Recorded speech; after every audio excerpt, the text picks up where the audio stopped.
Hey, you guys, welcome. Thank you so much for coming today. If you wouldn't mind just saying hi in the chat and letting us know what school district you're from or city that you're from, whatever you want to share and what your position is in your school or district, that would be awesome.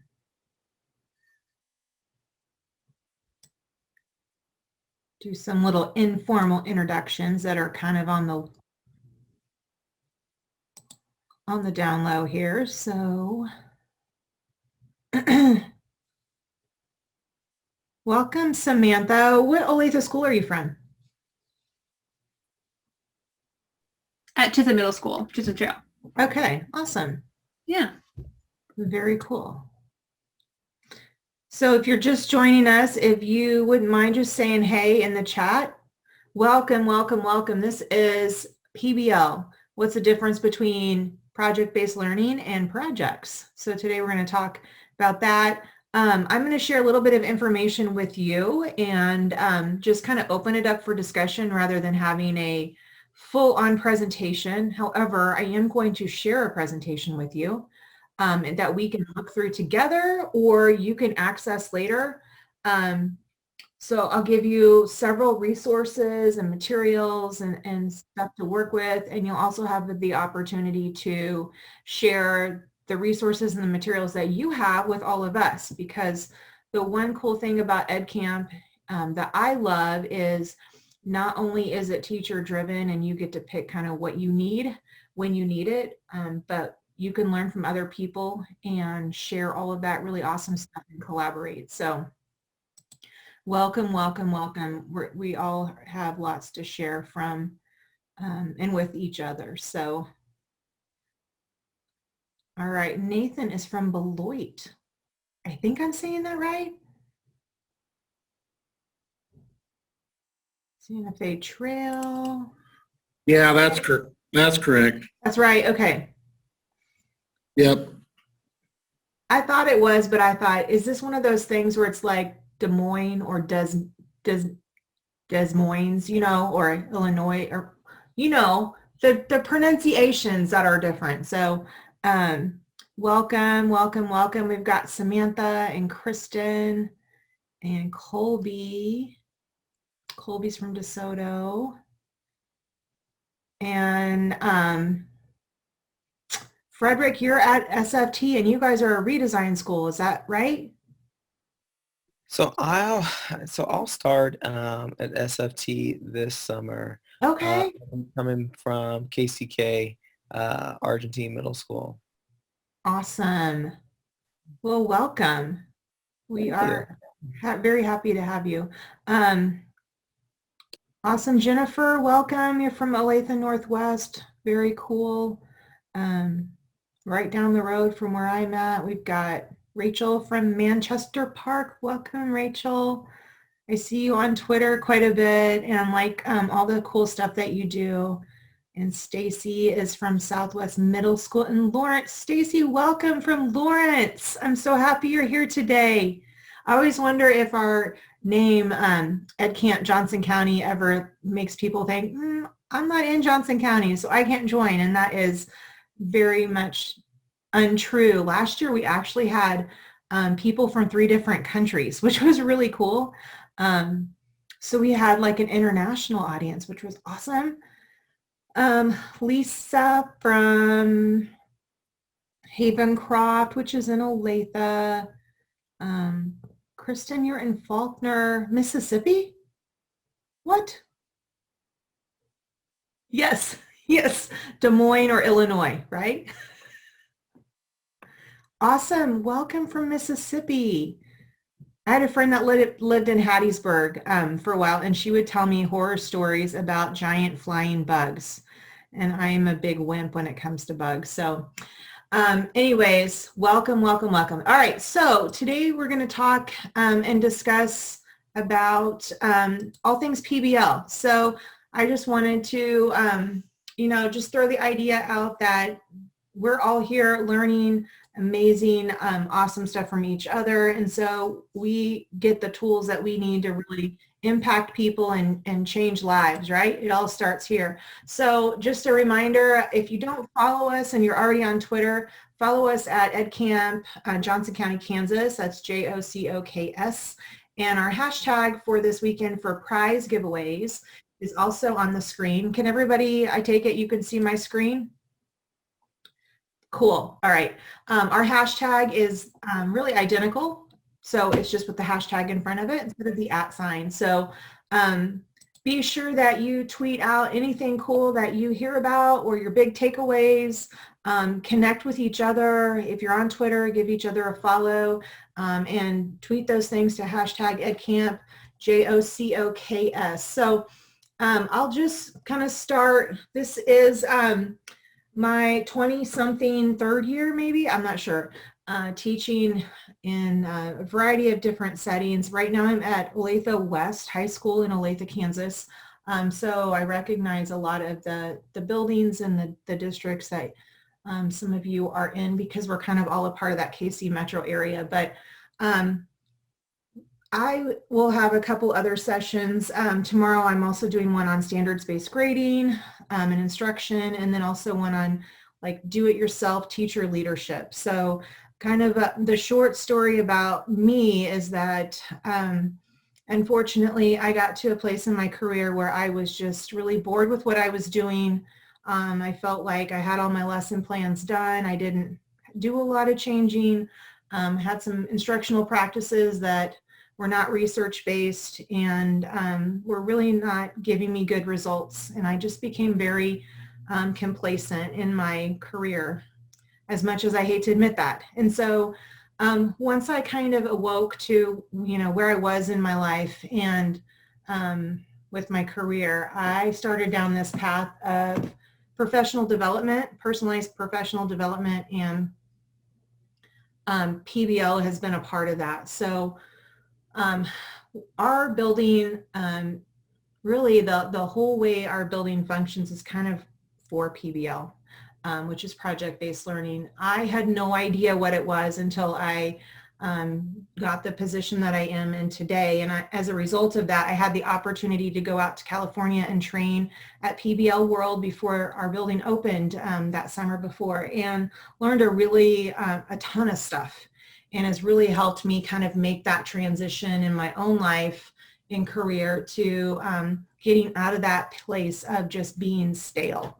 So I'm going to give you in the chat, there's a tiny URL, and that is also on your screen right now. This is a shared Google Doc for us to drop any resources in it that you would like to.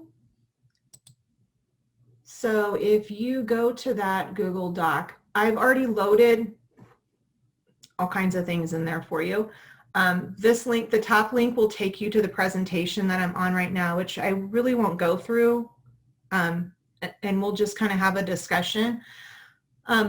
There's a lot of stuff on here, so feel free to come back to it. A lot of this stuff, because I went to PBL World, is from the Buck Institute for Education, which is now PBL Works. So a lot of my resources come from that. And we will just keep going here, and then we will take it for just discussion and just talk about what is PBL and how does it differ from regular projects. And I think the biggest thing before we even start is just, to be open to doing things outside the box and approaching things in a way that you might normally not.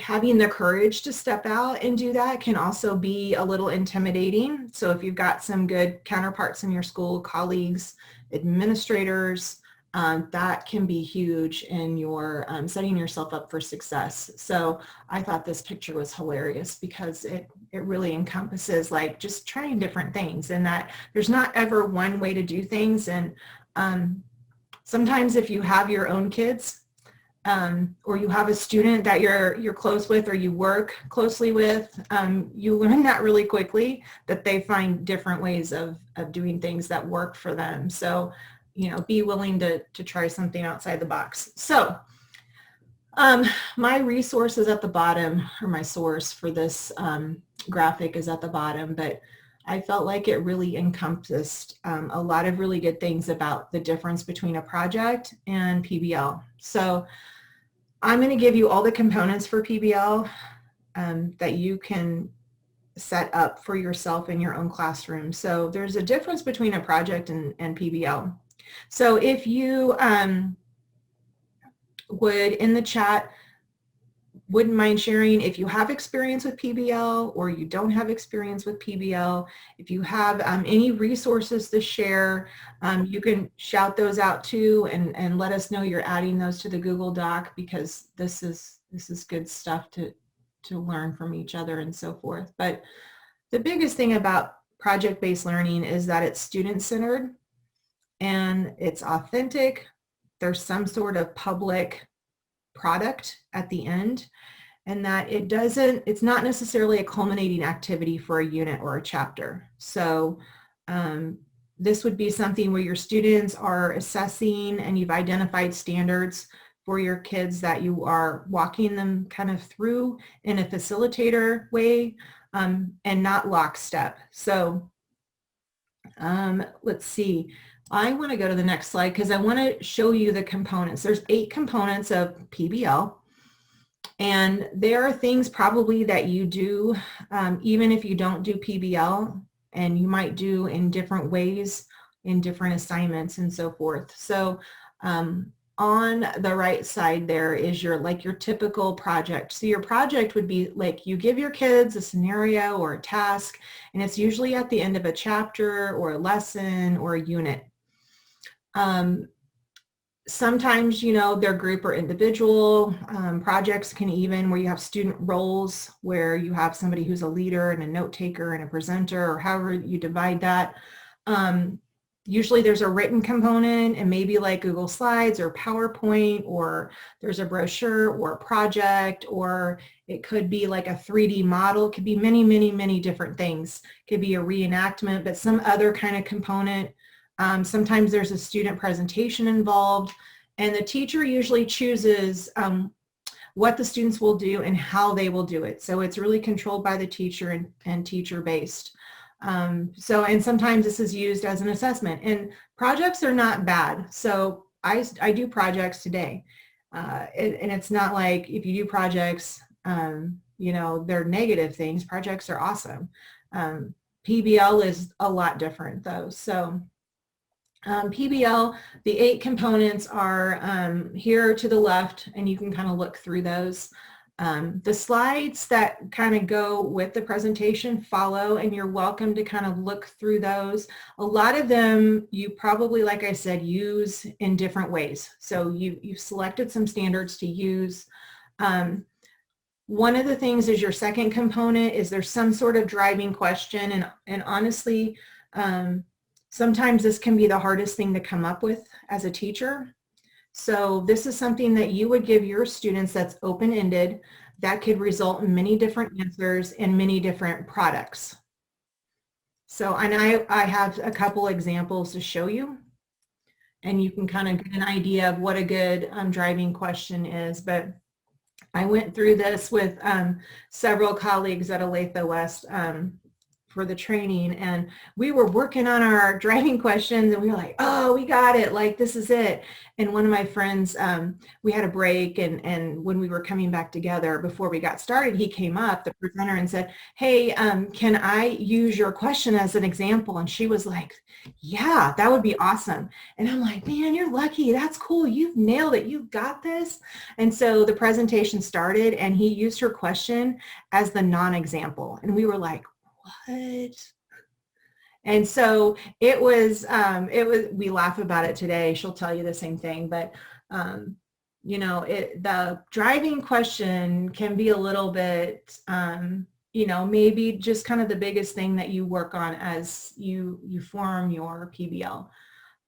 Another thing that makes it different is your sustained inquiry. So I would bring your librarian, in to help your kids, and it should be something, the open-ended question should, as they start to answer that question and research for it, should lead them to other questions that they need to go get more research for.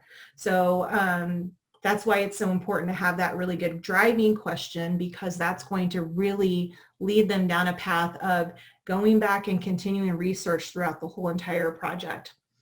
That authenticity piece is something where they're doing something that's like real world, okay? And I'll give you several examples of that.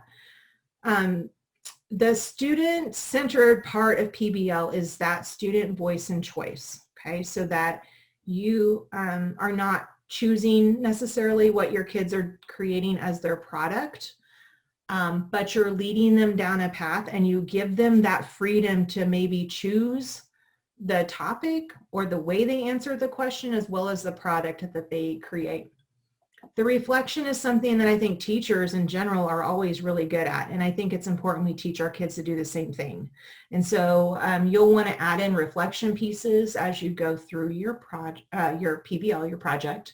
The critique and revision, is just refining that research and the product that the kids are making. And so they put that out there. They've got some kind of peer review, and you teach them to make suggestions to their peers in an appropriate way. And so it's a lot of layering. And then at the very end, there's some sort of public product. So having said all of that, what are your experiences with PBL? I know I see that there are a lot of people that kind of either do PBL or kind of dabble in it, but would anybody have anything to share about your experiences with PBL, or anything that you want to know?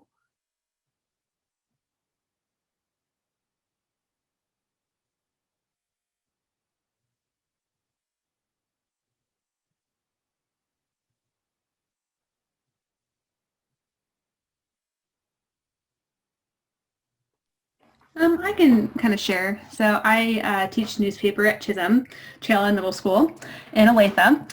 And I don't know, it's not officially PBL because I don't have all the different steps in there, but we create a student broadcast where it's standards-based, it is student-driven. I kind of front-load them with how a broadcast newsroom looks and sounds like and works like. And then they have a few weeks to go get interviews from students, do some research for their broadcast topic.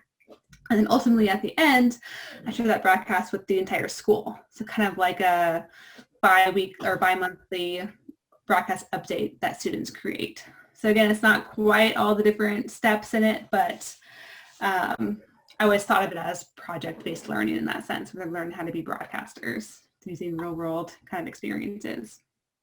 Absolutely. I think probably if you looked at your project that you're talking about, I bet you had all 8 components, whether you separate them out or not. It sounds like, because I'm guessing even though if you're not having the reflection or the critique and stuff separately, they're probably still doing that as they put together their newscast, too. Yeah, that's awesome. That's a great example of PBL. Anybody else have things to share? I hate to just talk. Ugh. Learn about a specific people. Okay, so this slide here is just pro tips, and there are things I've been doing PBL. This is my 4th school year, and I'm not an expert. I mean, I live and learn and have made tweaks and adjustments with things that have flopped. So I think, as you read through some of this stuff, if you feel like you're not quite ready to start, is there one element? So one of these 8 that you might be willing to try and see how it goes, rather than jumping in with both feet and trying all 8. That can be a little overwhelming. So I would just encourage you to maybe try one. So let's see here. Part of what I like about PBL that I've kind of landed on is I use a lot of backwards design. So I first look for any opportunities that I have in my community that are already going on that I can somehow bring my students into. So one of the examples that I have for you is in Olathe, Kansas. We had a big project where our city spent a few million dollars redesigning Olathe Lake. So it was a big overhaul, and I was teaching a geography class and I wanted to try PBL, the stuff that I had just learned, but I didn't really, I was trying to figure out how it would work.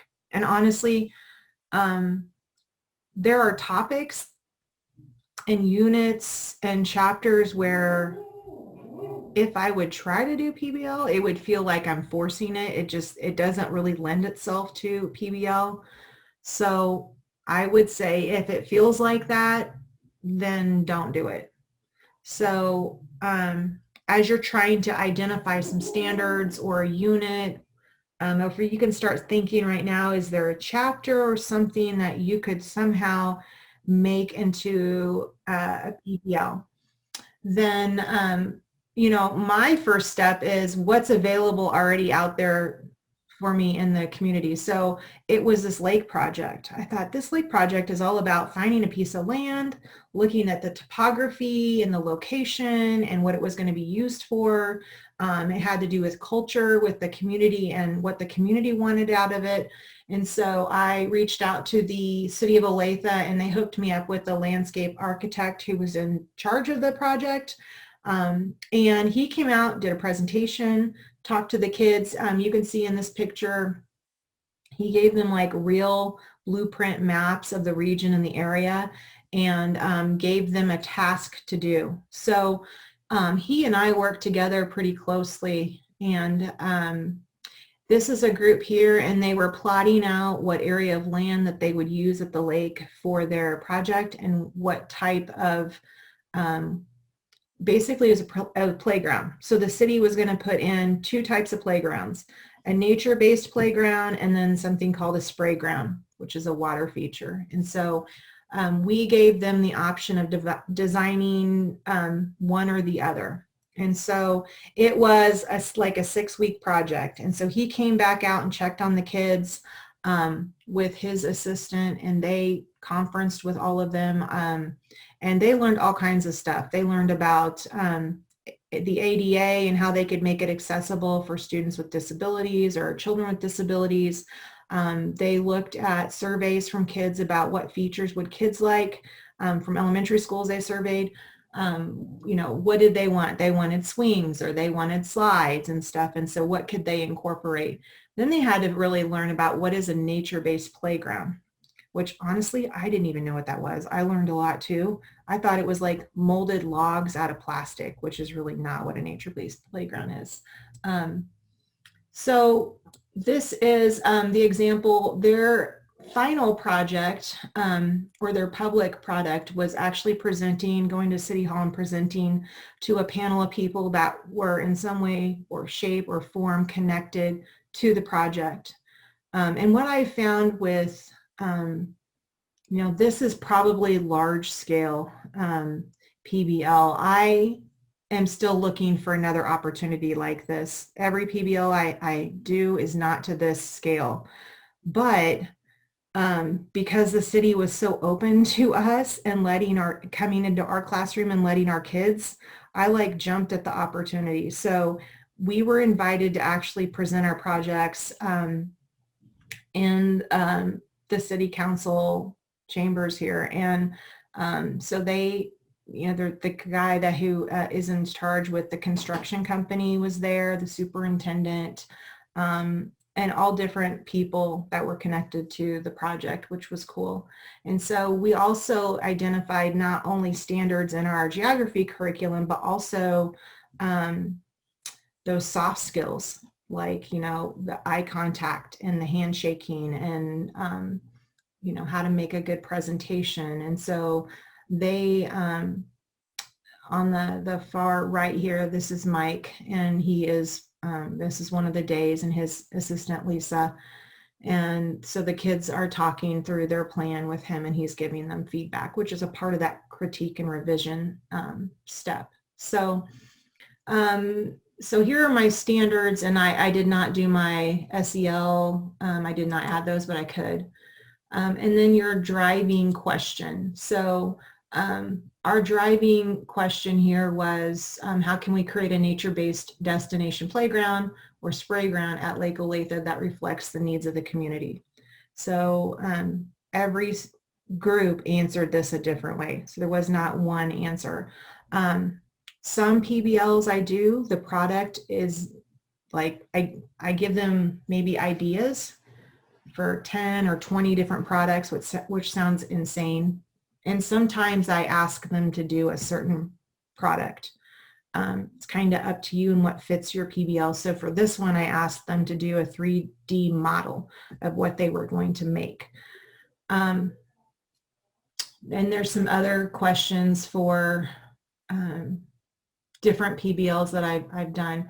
This one here, this video, I would recommend that you watch it. This is a 2-brick, and this helps you actually write your own driving question. It's really kind of cool that you can make, and it helps you kind of figure out what words would be good with your driving question. And this is just looking for those resources and using them time and time again, and how, you know, as you compile information as a student and you look at your data, you begin asking yourself other questions, and that leads you back to the drawing board to get more information and research, which I think is really a good skill that we use as adults all the time, right? And kids don't necessarily do that. The authenticity piece is probably one of the biggest telltale signs of, is your project a project, or is it project-based learning? Is that authenticity piece? And so, you know, here the kids were actually designing these playgrounds, and the construction manager and landscape architect from the city were both there looking at all their components of their playgrounds and their spray grounds and considering those parts and pieces to incorporate in the design. So they were still in that design stage as a city, as this planning committee. And so parts and pieces of the kids' projects ended up out there, which is really cool. And so that is kind of that real world piece. And, you know, part of that too is that the kids learn what goes into this type of a project. So the authenticity piece is big. Here's some non-examples of something that you might do in a project versus some examples of what those might look like, how you can kind of flip them a little bit. There's all kinds of things that you can, you know, utilize in your own community about farmers markets or local history, and working on things like that. In math, you know, it could be some sort of geometry and construction design or something.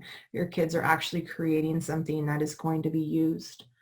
The student voice and choice is huge too. So, you know, in this one, it was a little bit more limited because the city just wanted us to design playgrounds.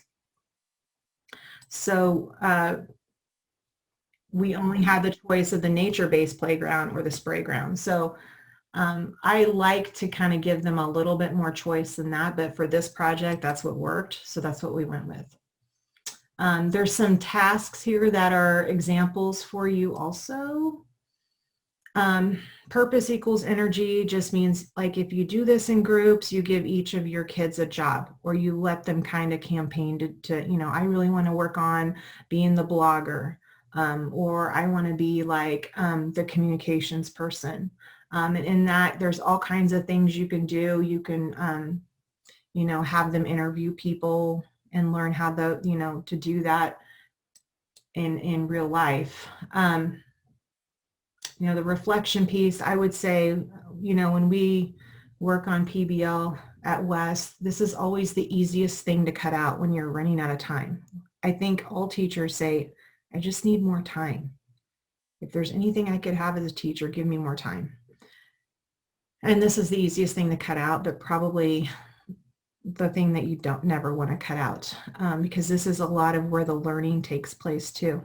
I mean, I think sometimes I reflect to a fault. Like, I'm always reflecting. I'm like reflecting right now going, probably should have done that a different way, or maybe I should have done that. Even, you know, from hour to hour, you guys know when your lessons don't go quite that smooth and you make those adjustments, and then you do it differently for the next class. So it's important for kids to do that too. And then critique and revise.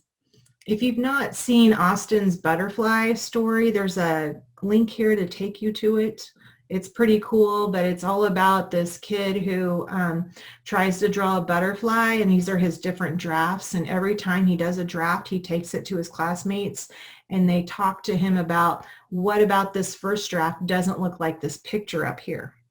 And so every time they learn to give him feedback, and I show my students this clip, and it helps them to understand, you know, how can we help somebody revise their project and give them some suggestions to move them along to this one, the 5th draft, which is kind of cool. So I would encourage you to show your kids that.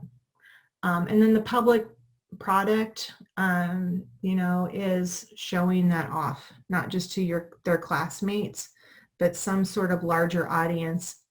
One thing I've learned too is that district administrators love to come into your classroom. And so don't be afraid to invite them, or another class. You know, if your kids are creating games, I know sometimes that's a popular one to do too, where your kids create a game and then another class plays it. You could do something like that. But I usually get pretty good people telling me, yeah, I'll be there and I'll come in from the district office, which is nice. So it's kind of like a fresh face. And this is just a little pacing information about how I would pace and I would assess as we're going through a project of this magnitude. It's also not something that I would do every day in class. So we would go on with our curriculum, and we did this kind of layered on top. And then these are our gallery walk examples. So here's some things, some examples. Basically, when you're in the planning stages, you have your kids create some sort of poster that's not really meant for a presentation, but it just kind of tells a little bit about their project. And then you teach your kids how to give appropriate peer feedback. And so some prompts are, you know, for your Post-its, you give them some Post-its and they go around and put the Post-its down, is I wonder, and then they, you know, they ask a question. I wonder if you could ask an electrician if this could actually be done, or I wonder if you could do a website, you know, create a website with this information on it. So sometimes they get some really good advice and suggestions from their classmates. And then the I likes. So these are some that we did at PBL World, which might actually give you some ideas too. That's why I kept them in here. So they're different content areas. Yeah. So in that, I want to go back really quick to this. This is our shared Google Doc. This is our presentation that we're at right here. And then these are all PBLs that I've done that I'm sharing with you, the whole entire assignment. So if you want to make a copy of it, and that way you don't have to like reinvent the wheel or start over from scratch, and you can add and delete whatever you want, feel free to do that. This is an example of a presentation that I gave about PBL that there's components in there also. This is the Lake Olathe PBL project. And so, for instance, if you click on it, it's got all of my components in it and gives you an idea of the pacing and the requirements. Now, I teach high school. So elementary students can do PBL too. It will just look a little different than what I've got. But you can absolutely have the same components no matter what content area or grade level you teach. You know what's appropriate for your kids, so you make those adjustments according to what what's appropriate. And so these are some things that I walk them through how to start a blog. So all those directions are in there for you to use.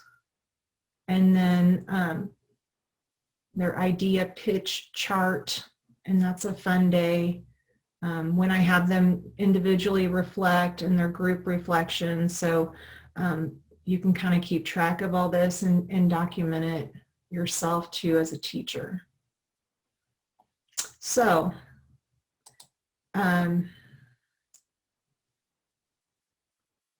there is a like a social movements PBL in here for you too. There's an example of an elementary PBL.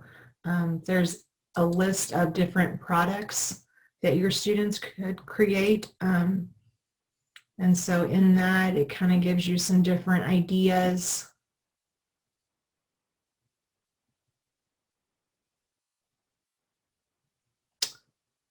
So the products are on there. And then these are some resources from the Buck Institute of Education. So, and then how to write your own driving question with Tubric, which there was a link on there too. So, is there any questions or anything I can go back to or specifics that you would like to know more about?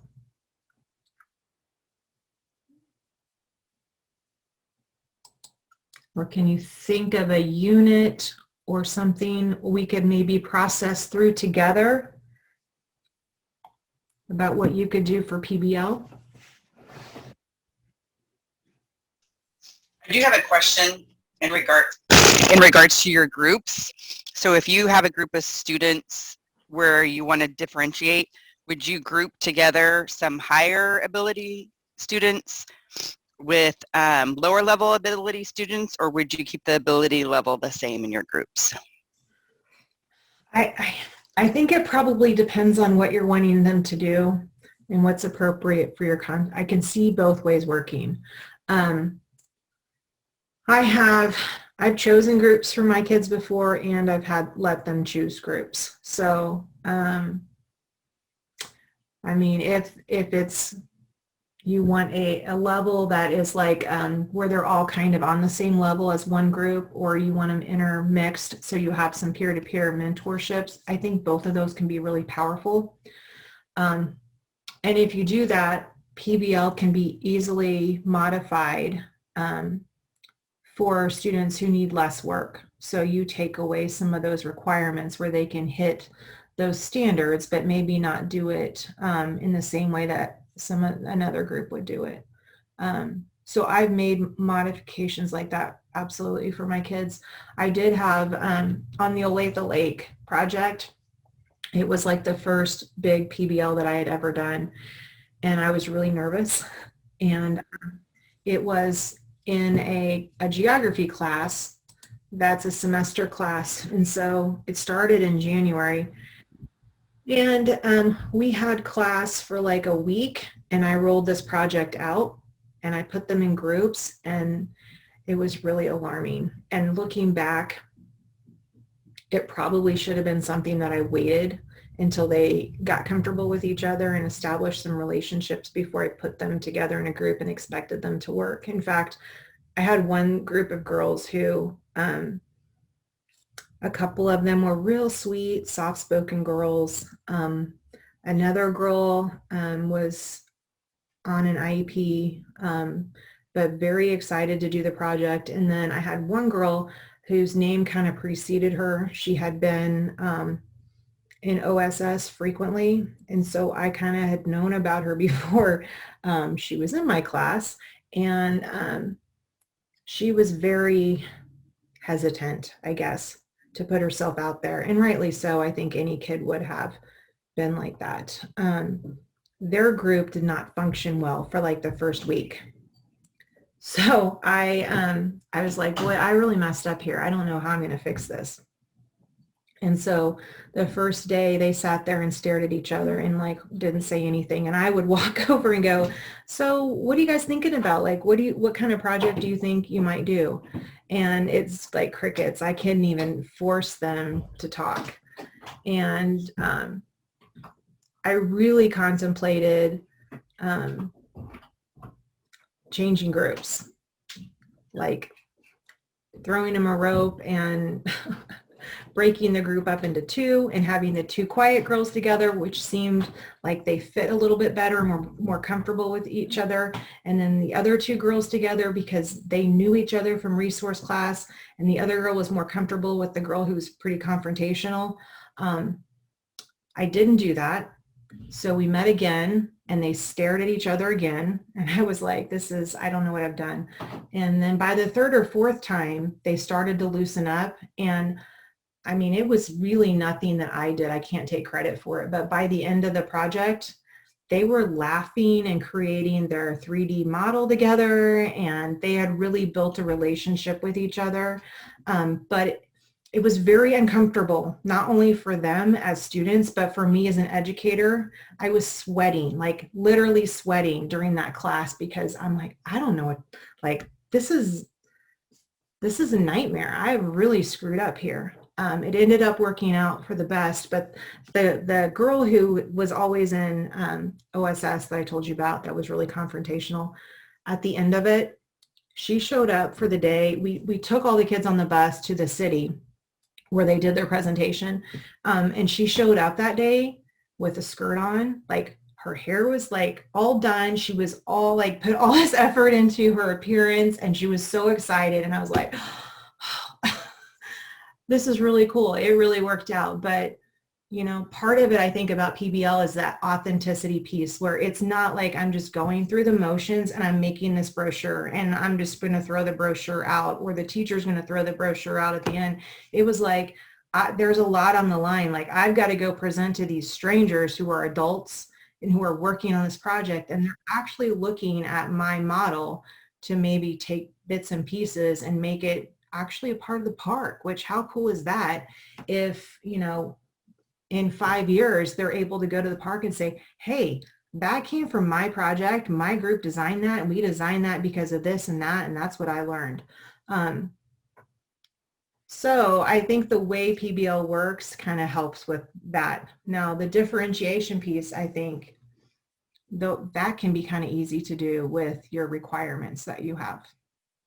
It's a really long answer to, do you group your kids all together? Low or high groups, or you intermingle them or whatever. But anybody else want to share, or do you have an idea that we could just sit and talk about? We can like work together and we can get you started. Thanks, Rachel.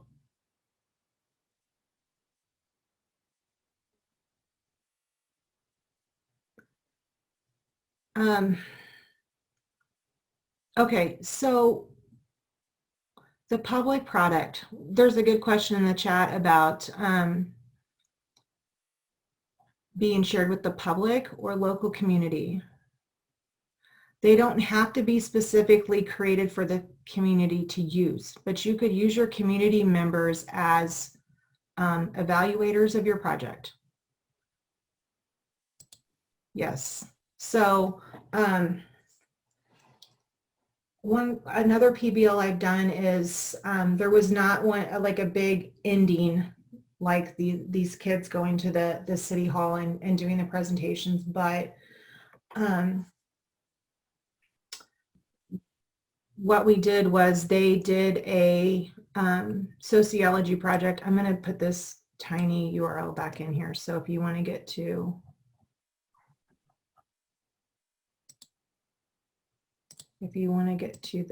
the shared Google Doc, you can get there. Yeah, thanks. Amy, I just saw that. I apologize. The tiny URL is in there right now. So I like to survey my parents and ask them like what they do and if they would be interested in coming into our classroom and sharing or whatever. And so I try to invite people in to listen to projects who have some sort of expertise in that area, if that makes any sense. So they could simply, you could invite parents in or district people in and they could listen to your presentations, or it could be something where your items are shared through the school in some way, shape, or form. It could be shared with an elementary school in your district, or a middle school in your district, so you could like leave your building, so to speak, without leaving it. Like you can send materials and stuff to people that are near you. Could collaborate across districts. You could pair up with people in your building who are outside of your department or outside of your grade. I love pairing up high schoolers and elementary students or middle school students. I mean, those are powerful connections too. So anytime you can do that. Any other questions? Let's see here. If I missed anything. I don't have a question, but I just addressing Kristen in the chat, at least from my understanding, I'm no expert, but at least from my understanding, I think what's really important is that the students have an authentic audience and that they don't feel like they're creating this project for the sake of the project, which I think sometimes I'm guilty of doing, right? You're going to do this project and then you're going to present it to your classmates and it ends there. But I think having an authentic audience where, okay, you want to create change in this area, then we're really going to send your finished result to that organization. We're really going to present to the people. I had a group of kids who became super passionate about the use of plastic straws and how they were being banned in certain places, but not really here in Kansas, and how they recognized that our cafeteria gave out plastic straws every single day. And so they made this whole proposal where they presented to our lovely lunch ladies about like why they thought that should end. And then they started themselves bringing their own metal straws from home and like talking to other kids about why they shouldn't be using single-use plastics or whatever. So I think just giving them an authentic audience where they feel like it's bigger than the four walls of your classroom. At least to me, that's what I interpret it as.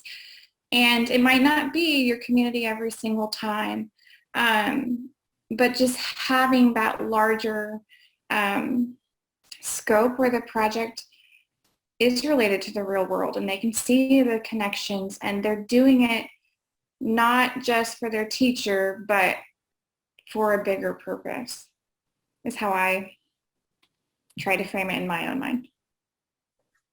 Absolutely. That's a great example. And, you know, with the backwards design with the PBL, I think that works really well where your students probably identified a problem or an issue first, and then you take it and you run with it and you think, do I have standards that connect to this?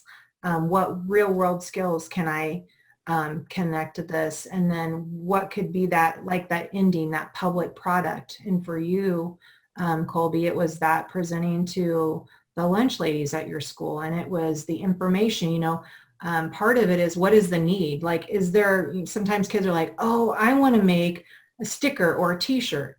And so then we really have to talk about, well, is that really a need? Like, is it really the education, or is it just that you want to make a cool t-shirt, you know? So that is a really, really great example. I love that. And so I think, you know, with PBL is if you can identify the need, or if you've got for younger kids, or you know, sometimes younger kids come up with the need on their own, and it's like they see past all the static and they can identify that stuff pretty easily. Sometimes we don't give them credit for that. But if I could jump in about kind of a building-wide approach. So at SFT, we're a redesign school, and we've incorporated PBL into that plan. And so there's a course called Disciplinary Literacy, and we've kind of split that into a quarter of DL and then a quarter of PBL. And you talk about a public product. So we kind of did it thematically. So the 7th graders in that class had career exploration was their theme. And their public product was to go do their career shadowing, but then they had to come back and present to 6th graders. And this is all pre-COVID, but they came in and they had the 6th graders actually come through a little mini career fair, and they were in charge of presenting their careers to those students, which was great. The 8th graders did their theme was just improving education. And so they were looking at different educational environments and flexible seating, and they actually connected with Travis Palangi in the district who oversees facilities, and we're able to bring him in and have him present and work with Hollis and Miller, who I believe built Olathe West, and just folks like that. And so I think that those are ways that you can actually bring people into the building instead of having to go out into the community to have them present.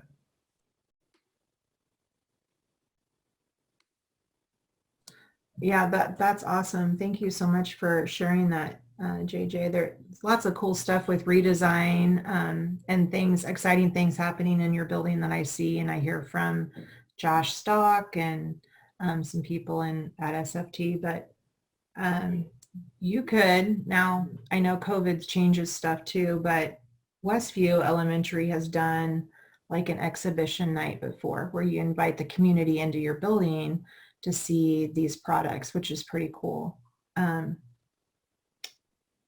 But you don't have to leave your building necessarily, to do that public product. Another one we did in geography a time later was we paired up with Clearwater Creek, and we did a little field trip and went to their school, and we did like a world fair. And so we taught them geography skills and different things about different countries. And they had little passports and they visited all of our countries. And so the teachers kind of had a need or want, okay, can you come in and do this? And so we just fulfilled that need with our students and made those connections too. But yeah, that's really cool. I like that, those ideas. There's a lot of things that you can do. Sometimes it's just getting the ball rolling. It takes a minute to kind of think about what are those resources that you have available to you already. Let's see here. That ownership. I had a question. Sorry, I jumped in late to this. I was in another one, but I know that the KSDE, and part of their accreditation process going forward is this idea of personalization. And I've always kind of struggled a little bit with the idea of project-based learning versus personalized learning, and how do they cross over? I don't know if you could maybe talk to a little bit about how to do that, or if you already have, I'm sorry if you already did that, but just like that personalization piece for every student versus projects. Because I know when I was teaching history years ago, I did a lot of projects, but I'm not sure I did project-based learning. And I know it was kind of the theme of your topic here, but how have you incorporated some of that personalization maybe into those projects? Yes. So let me, I have an example. I think maybe, and you can let me know, that's not what I'm talking about, Fishburne, or that's what I'm talking about. One thing I really like to give kids a lot of flexibility in choosing what they want to do and how they want to do it. So this is a project that I do with my honors world history kids, but we did it across all grade level classes in US or world history and honors classes. And so the personalized piece of this is for history is it's their story. So they connect. I want history to be real to them and not something that happened in the past. So, because history is still happening, right? So we talk about all those historical things that they're still living through. And I tell them, hey, if you write a diary of what's going on during the pandemic, you've just created a primary document, a primary source, right? So this is not about the French Revolution. This is not about our world history in that sense, but this is about them connecting with U.S. history or world history. So the students are free to choose any topic in world history. Literally anything is on the table. And so that might be the personalization piece you might be talking about. So they pick any topic. I try to get them to connect it in some way, shape, or form to them or to their family or their community if that's a stretch. And then they get to pick how they, what their product is in the end. And then what we normally do in non-pandemic times is we have an exhibition night where we invite the whole community in, and then they have like a booth that they man for 30 minutes, and it's like living history. And so anybody that comes up, they just talk about what they did and what they learned and so forth. So can you guys still see my screen? Okay, so for instance, these are some of the topics that the students were interested in. I have some kids, baseball guys who, you know, are really into baseball. And so they connected it to racial equality and had a connection with their family with that. And with the riots in Detroit in 1967, one student learned that his grandparents sheltered people during that riot. And so the cool thing about it is they end up talking to their family members and recording interviews and stuff that they'll have forever, and learning things about aunts and uncles or neighbors that were involved in like the Vietnam War or whatever, those living pieces of history that they might not have otherwise done or had the opportunity to. And so, you know, one girl had, did the women's rights movement, you know, learned from her grandma that she was a part of that, and experienced different demonstrations. I had a girl who learned that her heritage was not Scottish, but was Irish. And so that was kind of cool. And it's really whatever they want to pick. Let's see if I have some pictures in here. This one is a big write-up here. So these are some things that they did and they shared at our exhibition night. So this girl learned all about her grandpa's experience in World War II. This is Ava LaFoon. So if you know Dr. LaFoon, this is his daughter, and she did women's role in wartime. And then this is her sharing her project with a community member, which was pretty cool. This is my student a few years ago that did this, who recreated a poster, which I thought was really cool, and made a connection with her grandma about demonstrating during the women's rights movement. This girl here chose a neighbor and talked to him about the Vietnam War. This is my friend who found out that, I'm sorry, it was Polish that she was always told that she had heritage from, and learned that it was more Irish. So she learned how to bake Irish brownies, which who'd have thunk that? I didn't know. And so she was like, I'm starting a tradition, and these are Irish brownies because I'm Irish and I'm passing them on to people in my family now. So that was pretty cool. And here's some other projects, kind of an example of how they set up for an exhibition night. This student liked the French Revolution and wrote a piece on it himself and composed all the music. It was amazing. And he wrote a story so that he shared this, like, overachiever, so cool, wrote the story, and we listened to his musical piece about the French Revolution and read the story. So pretty cool stuff. Anyways, maybe that's the personalization piece, hopefully, or not. But that's kind of what I dig. I like giving the kids a way to connect and do their own thing, and not what I want them to do. So I am so glad you guys came. I kind of felt like I was just talking at you. So I hope you were able to take away something. And I'd love to connect with you. You can always shoot me an email. I'll put my email in the chat. And you can follow me on Twitter. We can connect that way too. It's Julie_Fishburne. And then my email I will put in here. And I would love to learn from you. If you have a question, you can always shoot me an email and I will get back to you. Thanks for coming, guys. Have a great day. I hope you enjoyed Ed Camp.